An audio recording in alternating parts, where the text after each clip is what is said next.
Its message is beyond the confines of schools and sects. It is a spiritual quest that traces its origin from the Holy Prophet and the fundamental values of Islam, which literally means peace.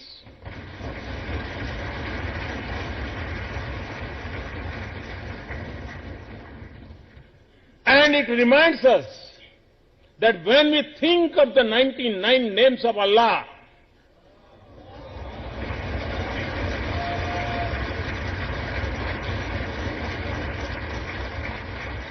none stand for force and violence. And that the first two names denote compassionate and merciful. Allah is Rahman and Rahim.